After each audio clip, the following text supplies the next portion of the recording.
Hello and welcome to this presentation on your spoken language certificate.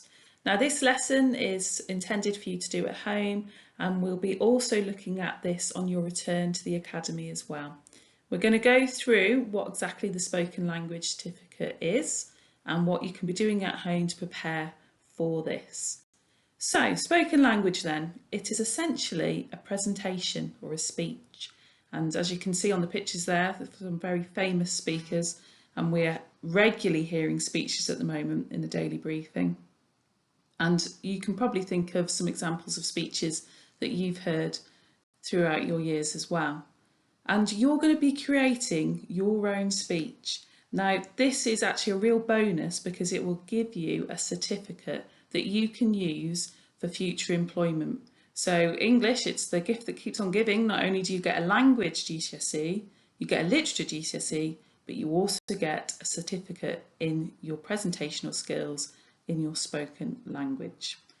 And it won't be given a grade, it'll be given a pass, a merit or a distinction. And your teachers will be the ones that decide which of those you are, and they'll be submitted, and on results day you will get a third certificate that confirms how you achieved in your spoken language. So, a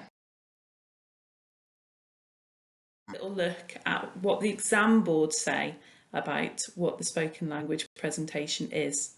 It mentions here that it should be in a formal setting, so we can't just take you having a chat with your mates as a presentation. It says it should be done ideally just by one student and with an audience. It mentions at the bottom there how many an audience should be, so at least the teacher and at least one other student. We're going to be doing it in small groups when we get back to the academy. It also mentions that it could be a speech or it could be a debate. Again, we're going to be focusing on it being a speech. It also says it should be no longer than 10 minutes.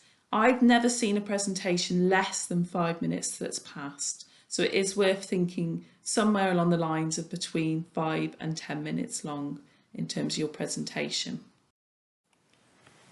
And as I mentioned, you would get a pass, a merit or a distinction. And here you have exactly what those three criteria entail. So as this is a lesson you're doing at home, you could at this point pause and just have a look at what you think the key words of each of the criteria are. So we're now going to give you a chance to have a look at some other students' presentations and decide whether you think it'd be a pass, a merit or a distinction. These will also give you a really good idea of topics that you could do and the type of things that are expected of you when you do your presentation. We'll run through the three students and you can pause after each one and make a note on what they did well or what you think they could improve on based on that mark scheme. My name is Conor Kay and I'm going to talk to you about Dr. Crippen. Dr. Crippen married his wife, Cora Crippen, in 1884. He then moved to London in 1905. He wanted to practice medicine there, but his year of qualification was not sufficient enough to allow him to, so he resorted to making remedies for illnesses such as the common cold and the flu. This made Dr. Crippen a very wealthy man, and he made over £100,000. So in 1905, he moved to a big house in London, 39 Hilldrop Crescent. His wife, Cora, and him lived very happily until 1910, where following a house party on 31st of January 1910, Cora Crippen went missing. Officers from Scotland Yard approached Dr. Crippen about this, but he said that she went to America, she had died and she was cremated in California. Dr. Crippen allowed officers to search his house, and whilst this was happening, Ethel Neve, a lover of Dr. Crippen, had moved into the house, who openly wore Cora's jewellery and clothes. After the first search, the officers found nothing incriminating. However, one officer called Officer Dew wanted to interview Dr. Crippen. After the interview, he was satisfied that he was innocent, but Dr. Crippen did not know this, so consequently, Dr. Crippen and his lover Ethel Neve had fled the country. A couple of days later after the initial search, officers visited his house again and realised that he had fled. He sent out a search party to look for Dr. Crippen and put wanted posters up around all of England, and he also searched the house 3 more times. They found nothing incriminating again. However, on the final search, they found something in the coal cellar. They found a pyjama jacket. Wrapped inside that was flesh and skin. Officers then searched upstairs and found some pyjama bottoms, however they didn't find a pyjama jacket. Further analysing the skin, they found that a little known poison called hyoscine was in the flesh. However, it wasn't unusual because Dr. Crippen was known to have this, so it may have spilled over in the coal cellar where it was stored. He used it for his remedies. However, because they have fled and it was now a murder scene, the wanted posters still continue to be placed all around England. However, it didn't work at first, as as Dr. Crippen and his lover Ethel Neve camped out in a hotel for a couple of nights. Then they boarded a ship bound for Canada. The wanted posters did work because the captain who was boarding the ship saw a wanted poster and thought he saw Dr. Crippen boarding the ship with a female accomplice. He then contacted Scotland Yard via wireless communication, the first of its kind at the time. Then the race was on. As Scotland Yard sent out a ship faster than the CCR liner that Dr. Crippen was on, which, as he reached Canada, officers were already there to apprehend them both and deport them. Then the trial began. Many evidence were produced in court. However, Ethel Neve, who only joined Dr. Crippen very recently, was acquitted fairly quickly. However, Dr. Crippen was not. The first piece of evidence was the hyoscine found, a poison. This was circumstantial evidence, so it couldn't convict Dr. Crippen. The second piece were the pyjamas. This also was circumstantial evidence, wasn't concrete evidence. The third piece of evidence did convict Dr. Crippen. It was the first case ever to use forensic science. What it was a piece of skin found in the pyjama jacket in the coal cellar. It had a little scar on it, and this scar, Carl Crippen was known to have. Then the jury was sent out to determine the verdict. Within 27 minutes, which was a very quick time, they came back with the guilty verdict.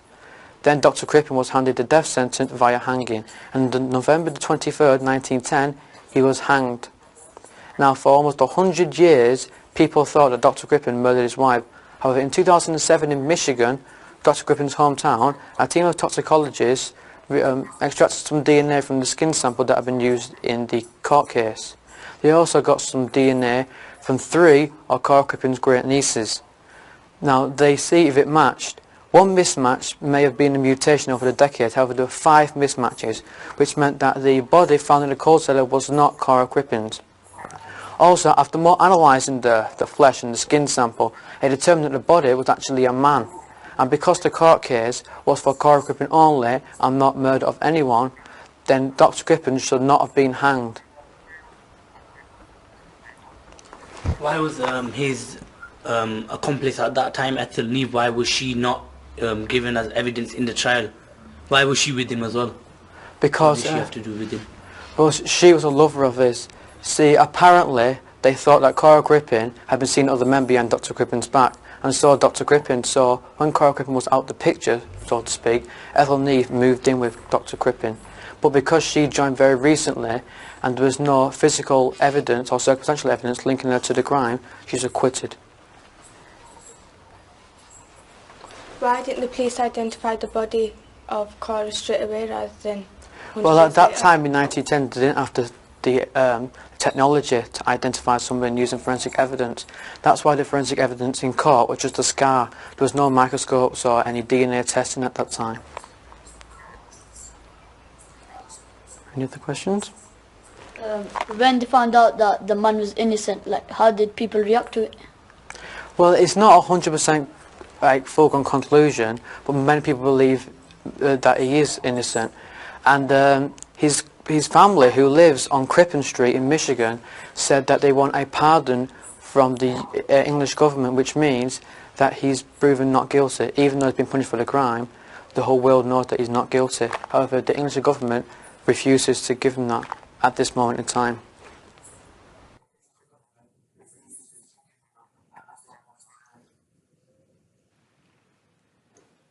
Okay, so that should have given you a really good idea of what this presentation could look like, in terms of that you talk for however many minutes, and then you will have questions from your fellow students to help you talk that little bit further so that we can assess your skills. Now, Connor actually achieved a pass there, and I'll just go through why.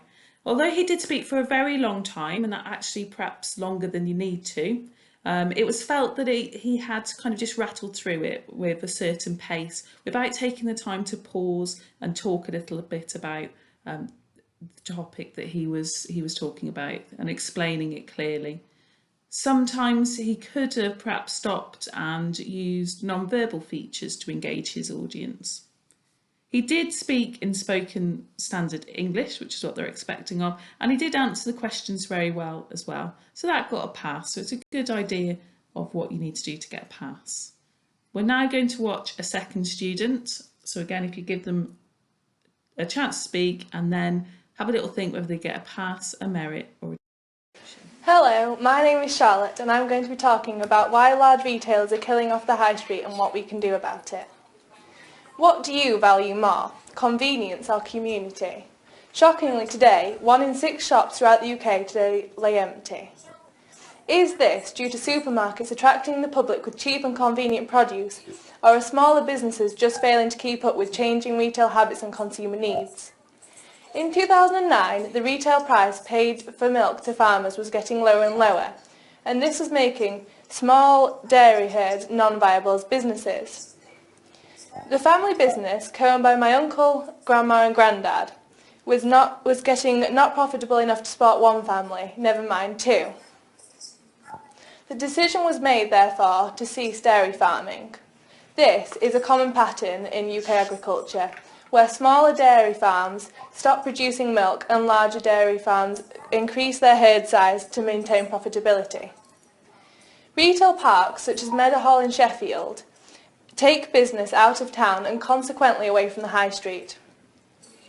Retail parks have everything: food, clothes, electrical goods, and even in some cases pet shops. I mean, what more could you want? However, we let supermarkets dominate. We are the ones who choose the convenience of only having to shop in one place over shopping in the high street. And we are consequently handing over our freedom of what we eat to supermarkets. And then we act all horrified when what we thought was a beef burger turned out to be in fact horse. We have to come to expect these occurrences when we buy our food from supermarkets who mass buy their produce from dubious sources in other countries.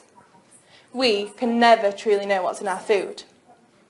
Today's retailers can source food from wherever it is cheapest around the globe at the touch of a computer key.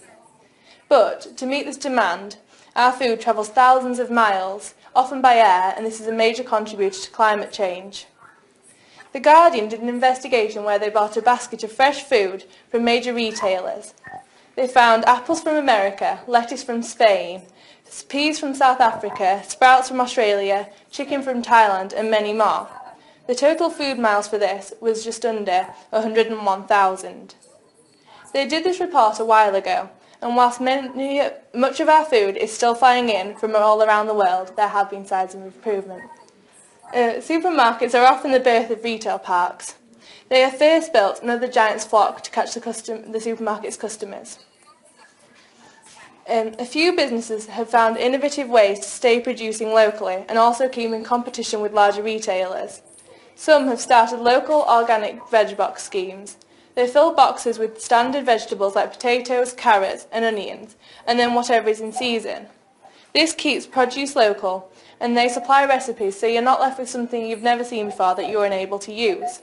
The boxes are also delivered to your door, and are therefore highly convenient. Some of the excuses why the public choose supermarkets over, say, local butchers, bakeries and grocers are that 1, they are not convenient, and 2, the produce is often a lot more expensive. You may ask, well, what isn't appealing about cheap produce? We're in a recession. But how do you know the recession isn't accentuated by large retailers causing smaller manufacturers to close? Supermarkets draw tough contracts with suppliers, meaning manufacturers barely get any profit for their products. Supermarkets are also so picky with what they buy. A supplier had 3 lorries full of chicken ready to set off when M&S cancelled the order. The chicken could not be used and had to be destroyed. It was all labelled up and packaged.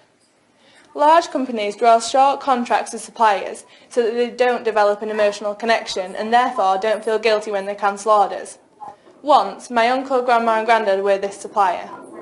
Supermarkets don't realise they are dealing with real people, real families who depend on these orders. I am going to conclude with a rather cheesy phrase. Think global, act local. Buying locally is as much as we can do to help, but if everyone takes small steps, we can stop local businesses going bankrupt. We can stop giants like Asda and Tesco from crushing family businesses and instead see them as valued suppliers. So, what do you value more? Retail parks and empty shops, or thriving high street businesses and a greater sense of community? Thank you. Thank you, Charlotte. That's really interesting. Isabel, you've got a question. If you were personally involved in a large retail instead of a small business, would your opinion be different? It would be, because I have a personal connection with like a smaller manufacturer, I'm obviously biased towards that because I saw like my family business go bankrupt because of large retailers. But I still have to like keep in mind that large retailers, they're still real people. They're not just like monsters, are they? They're still real people with real families who need to get money for themselves. So yeah, that would be different. My opinion will be different.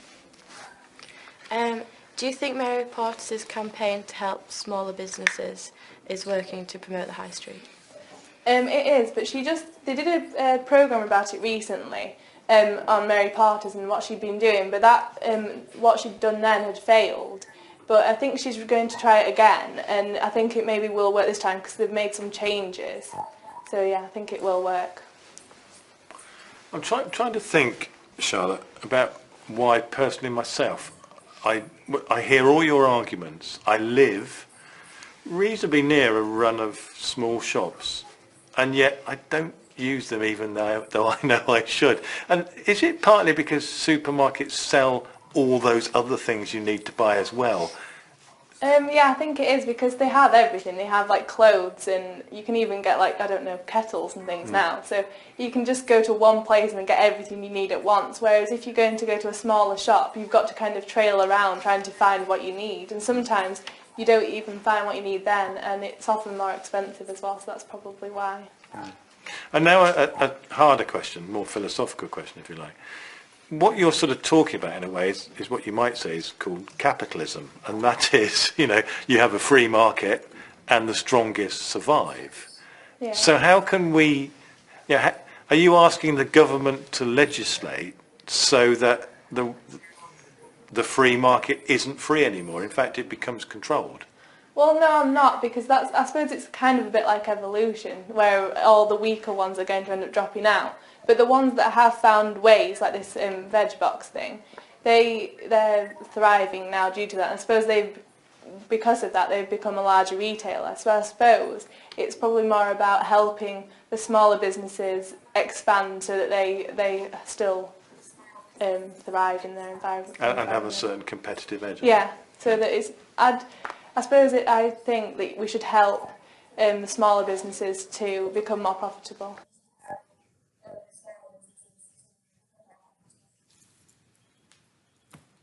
Okay, so that was Charlotte. Have a little think about what grade she would have got. So, Charlotte got a distinction, and I think a large part of that is down to the topic that she chose, in the fact that it was challenging material. You do need to think carefully about what you choose to do in your presentation and whether it would be classed as this. She also used sophisticated vocabulary and thought of other rhetorical strategies to structure her speech, as well as looking up at the audience and answering questions along with that. So we're going to watch a third one now, which is slightly different again in how it's been presented. This last one was done as a stand-up speech, just with a few notes. If we have a little look now. Right, Beth, your turn next. How do you feel about having questions during or after your talk? I prefer to have them after so that I can get all of my points across before I start having people talk to me back. Okay, good. Okay, folks, you're going to hold your horses until she's finished. Okay. Well, I'm here to talk about basically the female portrayal in books and films. So I was going to start off by talking about weak female characters in books, because characters such as Bella Swan out of Twilight and other romance sort of books like that, they're always like very weak characters. all they want is just a boy. The whole book is based on the fact that they want a boyfriend. And then in Twilight, when Edward leaves Bella for whatever reason, she becomes really depressed, like her life depended on him and only him, and then becomes suicidal over it because she doesn't want to live without this one boy when she's only 17. She has her whole life ahead of her, and it's just silly that she thinks that her whole life is finished now because he's left her. Compared to that, in newer books such as Harry Potter and even newer Hunger Games, there's characters such as Hermione Granger, who is a very strong female character. She is a really good student in school. She listens. But at the same time as her being a clever girl, she's not like untouchable by boys. She's not like one of those characters where she daren't talk to boys or be involved with them. She just isn't as interested as some of the other characters in books. She has Victor Crumb and Ron Weasley, and she's fine with that, and she doesn't feel the need to be around boys all the time, even though she is interested in them. And then there's also Katniss, who is very strong with a bow. She's very strong, not just physically but emotionally, after everything that she's been through in the book. And she's just a really well-made, rounded character. And she shows when she does show feelings, she shows them really realistically to how people would show feelings. When Rue dies in the battlefield, if you'd call it that, she takes time to remorse over Rue's death. She doesn't, in most movies and books, they just show death as something that you get over in a matter of seconds. And whereas Katniss takes time to have remorse and grieve over the fact that her friend has died, even though she only knew her for a while, which is really realistic to how people deal with death in real life. But when the books of Hunger Games were turned into films, there seemed to be a lot more interest, not in the fact that Katniss is a very strong woman, more in the fact that she has two boys that she could pick from, Peter or Gale, and all of the merchandise nearly is based on that fact. She's an independent woman, but yet they want her to choose between these two people that she's not really that interested in. She was more focused on the politics of her world at that time. She's not interested in the fact that there's two boys that really like her. She just wants to get on with what she's doing. And the media don't seem to want to focus on that because they think that by focusing on the love life of her, that they'll get more money out of it. And it's completely wrong that society should only focus on that they should just focus on the love factor of every single story. Which leads on to animated stories, Disney films, etc., which are mostly based on love stories and fantasy stories. And as time has gone on, the female characters have got a lot more independent, starting from like Snow White, Sleeping Beauty, where the man is like one of the main roles in the film, to things like Brave, where she's completely cast aside any thoughts of marrying. She doesn't want to marry at all. She just wants to float away with her hair blowing in the wind, firing arrows, as said in the film. And everyone in the film says that that's a wrong idea for her, but she doesn't listen to them. She just carries on with what she thinks is right. And by the end of the film, she doesn't end up with a boy. She ends up sustaining a relationship with her mom rather than with a man, which is a very powerful love other than a relationship of like platonic relationships rather than romantic ones. And then there's Frozen, which has come out very recently, which shows Elsa and Anna. And Elsa is a very strong character. She just runs away because she doesn't feel like she belongs. She doesn't need anyone. Whereas Anna spends her entire life, or up until that point, aspiring to want to marry, and that's her whole character until near the end of the film. All her character is based on is the fact that she's a little bit awkward and she wants to get married.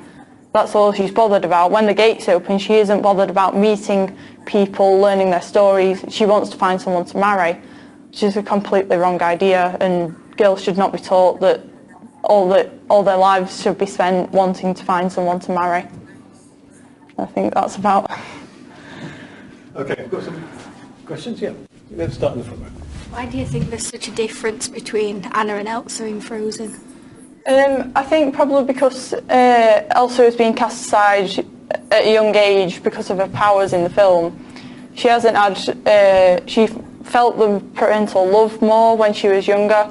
She knew them longer because she's older. And I think she feels outcasted from everyone else, so she doesn't feel like she needs anyone else because she's so used to being independent. Whereas Anna, she craves human attention because she hasn't had her family with her. She's been outcast from Elsa, she's been outcast from her mum and dad because they died. So she just craves human attention. I think that's why she ends up like she is. What do you think the different impacts of these portrayals of women in books and films have in society? Well, I think that it's... I think it makes a really big impact on young girls' lives. They see a film, they think that that's what they should be like. It's the same as magazines, body image, everything. People don't think it gives that much of a impact on people, but everything a young child does has an impact on them. Whether it's watch a film, play a certain game, everything has an impact. So it's going to end up brainwashing them in a way to believing something that shouldn't be believed. Okay, so that was Beth. So it mentions that, again, Beth chose a challenging topic and she answered the questions very well on that. She gave a strong sense of her own personal feelings and her talk was clearly organised. She also had a range of vocabulary, but they felt it wasn't always sophisticated, so using words like other sort of romance books like that. But she still got a merit, so a very good grade. I think what's worth mentioning with both those two, and I'm going to come back to it as well, is that they have notes when they're reading, but they are not completely reading off a speech. For this presentation, you can't just read a speech, it'll be a test of your reading. This needs to be a test of your spoken language and also your presentational skills. So we're actually really encouraging you not to write a speech for this. So, in terms of looking at the language that you use when you are doing this, you're going to be using rhetorical features. So here we have an example of a speech. You can be going through what type of a forest have been used in it. I'll give you a chance later to go back and have a look at that speech and pick out some of the examples of a forest, and we'll also be doing that within the lesson as well. So let's have a look at what your task is. It is to give a speech to your peers about a subject of your choice. And that's key. You get to do the speech about whatever you want it to be about. Anything that you're interested in, anything in the news at the moment, anything in terms of hobbies that you have, it's what you want it to be. So have a little think, what would therefore the purpose of you giving your speech be? It kind of depends on what you're talking about. Your audience, well, it's got your audience in there, so have a think about that. And finally, what is the form and what does that mean? So, purpose, audience, form. The purpose mainly is going to be informing about your particular topic. But as I said, it does depend on what you're talking about. It could be something you're trying to persuade your audience as well. Your audience for everyone is going to be your peers, and that means the students around you. So you need to think how you're pitching it for them. And then finally, it's a speech. So it needs to be something you're intending for somebody to hear. You need to be addressing your audience and so on. So you need to think about what your topic is. And this is your main home learning activity, because we really want you to spend some time thinking about what could I confidently talk about for 5 minutes, and also to spend some time researching. If we had more time in school, we'd normally give you time to do that, but we're asking you to do that as part of your home learning. So I'm going to scroll through these ideas. You can pause the presentation now and just have a think, do any of those sound interesting to you, and are they topics that you feel confident enough to talk about?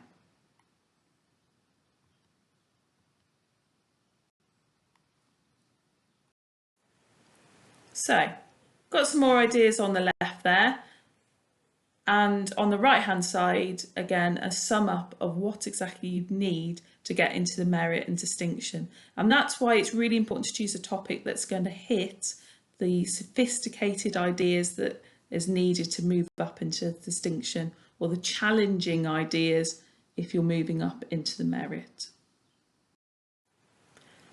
So we'd like you to plan now, and we'd like you to do this as part of your home learning, and we'll be looking at those plans and reviewing them when you get back into school.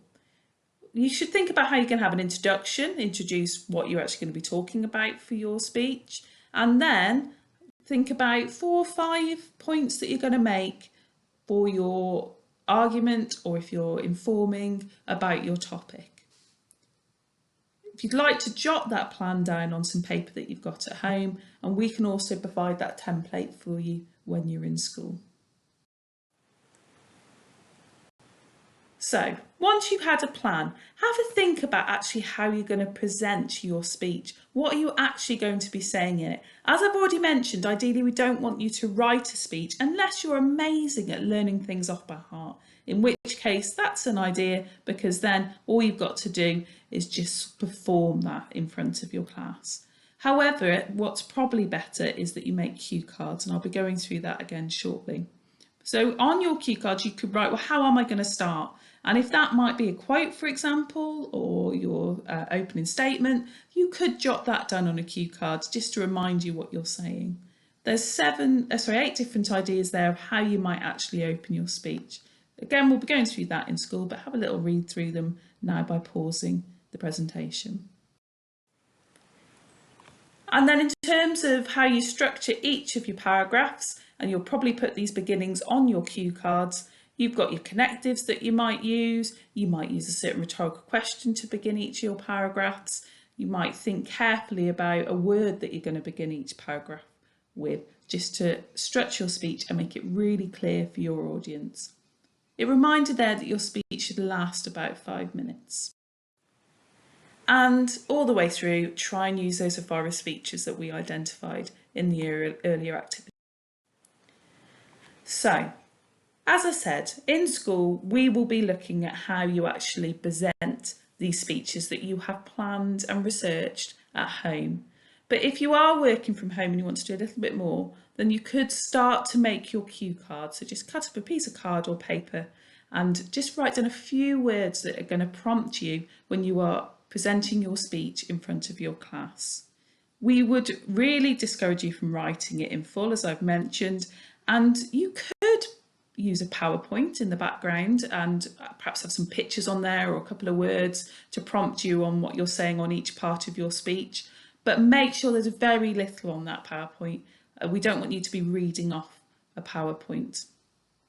If you do make a PowerPoint that you want to use in lessons, then please make sure that you've emailed that over to your teacher beforehand. Practice your speech at home, and you'll be doing this just before we actually present these speeches, which is going to be towards the end of the term. So you could practice it in front of your family at home, you could make a video call to your friends, and you could be practicing it on there. The more you practice it, the better you're going to be getting at it. Now remember, if you looked at those 3 examples, there were questions at the end of each of the speeches. So you can be a bit sneaky and come up with what you'd actually like to be asked, and perhaps give those to your teacher or your peers before. They'll be coming up with their own questions as well, so have a little think about what could they question you on and how would you answer those questions. So that brings us to the end of the presentation. It does take a long time to prepare a speech, so really think carefully about what you want to do and how you're going to write it, or present it rather, and good luck with it. We'll see you in school to see your presentations.